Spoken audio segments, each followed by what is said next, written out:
अगर मैं आपको ये बताऊं कि जो पढ़ाई करने में आपको 10 घंटे लग रहे हैं वो सिर्फ 4 घंटे में कंप्लीट हो सकती है और वो भी विथ स्पेक्टेकुलर रिजल्ट, तो क्या आप खुश होंगे? आपका तो पता नहीं, लेकिन आपके पेरेंट्स ज़रूर खुश होंगे। Hi friends, this is Raunak sir and मैं आप सबका स्वागत करता हूं मेरे यूट्यूब चैनल आलसी इंजीनियर पे। दोस्तों, आज जो मेरी दिल से दिल तक बात होने वाली है वो सिर्फ मेरे अकेले की बात नहीं होगी, मेरे साथ और दो लोग हैं, मतलब दो best seller books. Number 1 how we learn by Benedict Carey and number 2 make it stick by Peter Brown. आज हम लोग देखने वाले हैं how to study smarter not harder with few analogies. तो चलिए फटाफट शुरुआत करते हैं।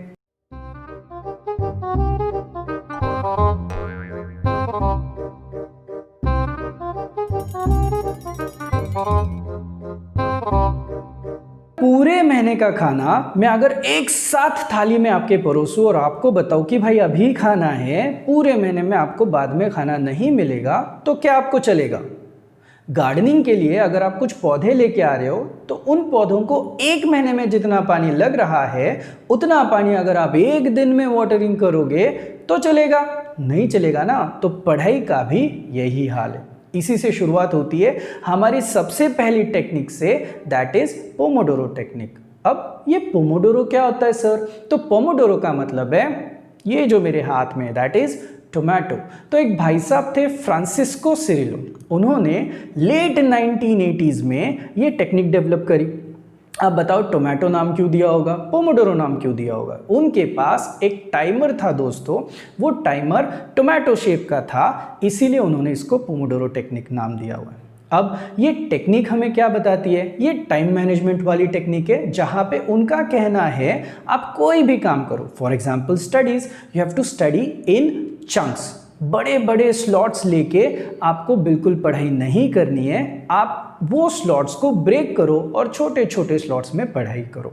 लेट्स से उन्होंने जो साइंटिफिकली बोला वो ऐसा था कि यू कैन हैव 25 मिनट्स का slot of focused study and then 5 minutes का ब्रेक। तो 25 मिनट की फोकस्ड पढ़ाई, 5 मिनट का ब्रेक, 25 मिनट की फोकस्ड पढ़ाई, 5 मिनट का ब्रेक। इस तरीके से आप आपकी पढ़ाई जो है वो कंटिन्यू कर सकते हो।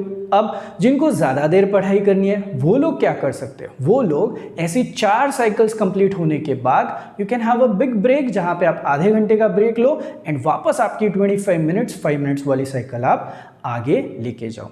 अब सवाल ये, भाई इतना सब कुछ 25 मिनट्स 5 मिनट्स मॉनिटर कौन करेगा? तो मैं आपको बता दूं, ऐसे काफ़ी सारे एंड्रॉयड आईफोन के ऐप्स आपको मिलेंगे जहां पे आप सिर्फ सर्च कीजिएगा पोमोडोरो ऐप्स, तो आपको ये ऐप्स मिल जाएंगे जहां पे आप आपका स्टडी का टाइम डालो फोकस्ड वाला और ब्रेक टाइम भी आप डाल सकते हो, जिससे आपको ज़रूर आसानी होगी जब आप पढ़ाई के लिए बैठोगे तब। अब आप में से काफ़ी लोग ये सोच रहे होंगे ये जो 25 मिनट का विंडो है ये सबके लिए सेम है क्या?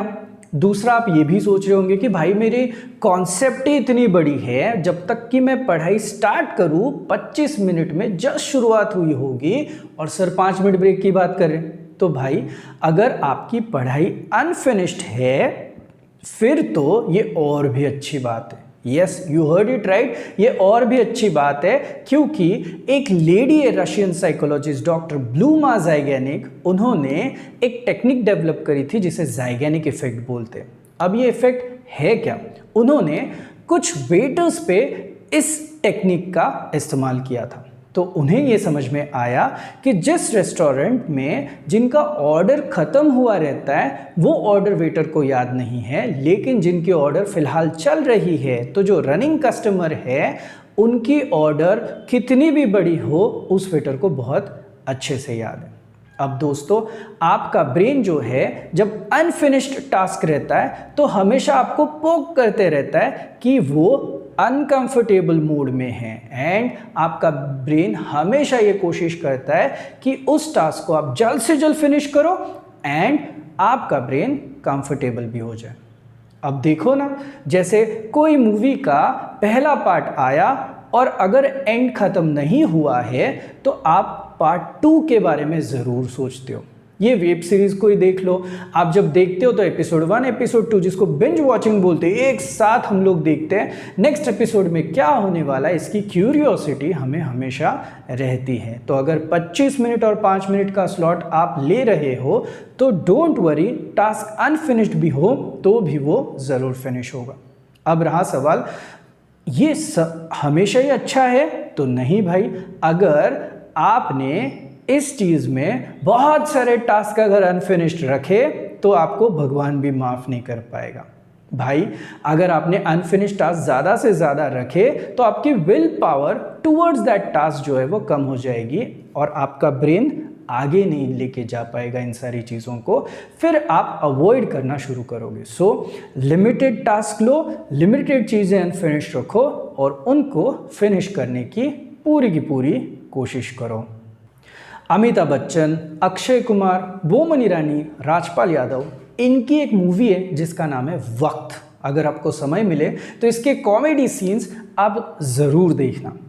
इस फिल्म में एक सीन है जहाँ पे अमिताभ बच्चन और बोमन ईरानी अपने अपने बच्चों की तारीफ करते हुए नजर आते हैं विद डायलॉग, ये तो कुछ भी नहीं। देखो दोस्तों, जब आप एग्ज़ाम के पहले 2 दिन बहुत सारी पढ़ाई करते हो और फिर एग्ज़ाम में जाते हो, और जब आप एग्ज़ाम हॉल में जाते हो, पेपर सामने आने के बाद जब आप ब्लैंक होते हो, तब आपकी हालत आप थोड़ी सी इमेजिन करो। उसके बाद जब रिजल्ट लगते हैं तो रिजल्ट्स में आपको कम मार्क्स आते, एवरेज मार्क्स आते, फिर हम लोगों का एक्सक्यूजेस, ब्लेम गेम चालू।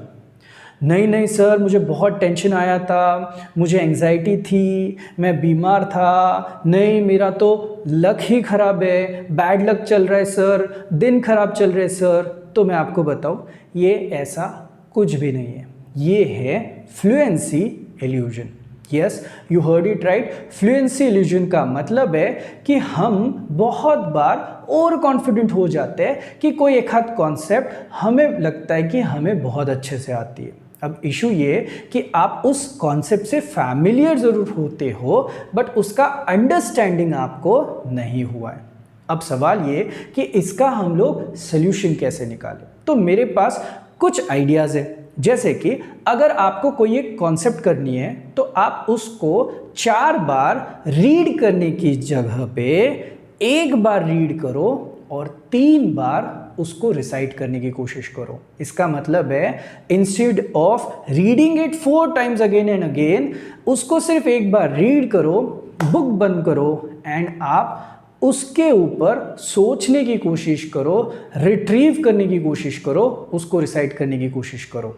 इस केस में आपका मेमोरी जो है वो उसको रिट्रीव करने की कोशिश करेगा। क्या आपको पता है, एक कर्व है जिसको फॉरगेटिंग कर्व बोला जाता है, आप देख सकते हो। उस कर्व में विल अंडरस्टैंड कि जो आपने सीखा है 1 आध महीने में आप 80 to 90% भूल सकते हो अगर आपने उसको वापस नहीं पढ़ा तो।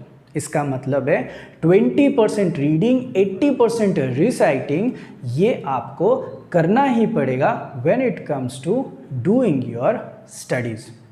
अब उसके साथ साथ काफ़ी सारी टेक्निक्स है, जैसे मैंने बोला कि आप जो है एज ए टीचर पढ़ो। तो आप जो भी कॉन्सेप्ट पढ़ रहे हो, इमेजिन कि कहीं ना कहीं आपको ये कॉन्सेप्ट किसी और को पढ़ानी है। अब आप बोलोगे सर पढ़ने के लिए हमारे साथ कोई नहीं है, तो मैंने मेरे कुछ प्रीवियस वीडियोस में भी ये बताया था, अगर कोई भी पढ़ने के लिए नहीं है तो आपको थोड़ा सा वर्चुअल इमेजिनेशन करना पड़ेगा और आपकी कॉन्सेप्ट एज इफ आप किसी और को समझा रहे हो इस तरीके से प्रिटेंड करना होगा। So at any cost you have to stay grounded. बिल्कुल ओवर कॉन्फिडेंस नहीं चाहिए कि मुझे ये सारी कॉन्सेप्ट आती है और मैं एग्जाम में कर पाऊंगा। Before that you have to test yourself, जितना हो सके उतना टेस्ट दो, मेमोरी को रिट्रीव करने की पूरी कोशिश करो। अगर आपके सिलेबस में 5 सब्जेक्ट है तो ऐसा कई बार होता है कि उसमें से कुछ सब्जेक्ट आपके लिए ईजी है और कुछ सब्जेक्ट आपके लिए डिफ़िकल्ट है।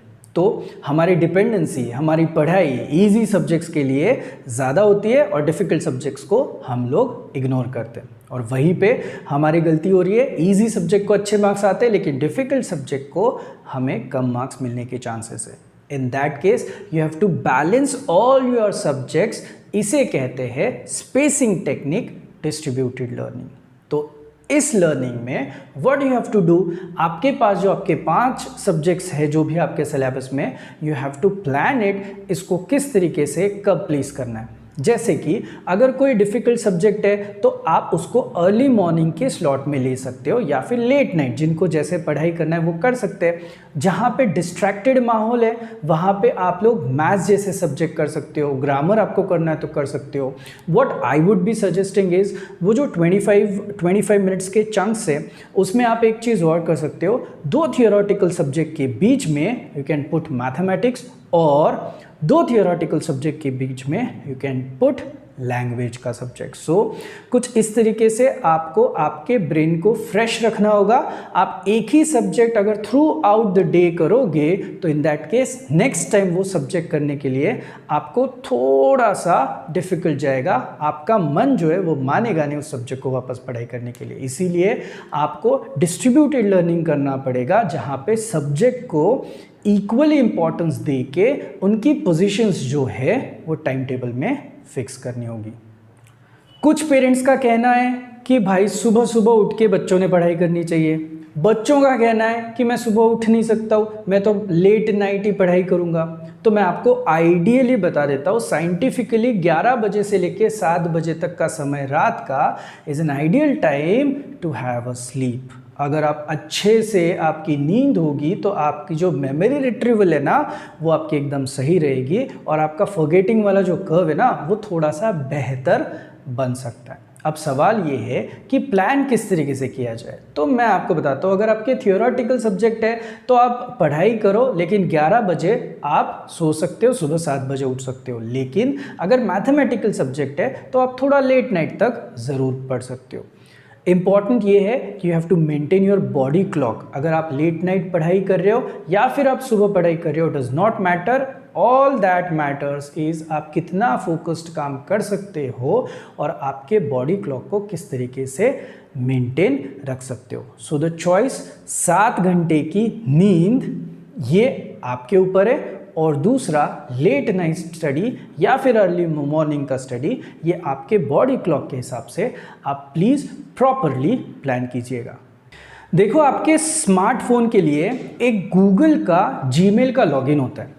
आप पहली बार जब फ़ोन ख़रीदते हो तो फ़ोन को सेटअप के टाइम पे आप वो जीमेल का आईडी पासवर्ड डाल देते हो और फिर आपका फ़ोन जो है वो सही से चलता है थ्रू आउट।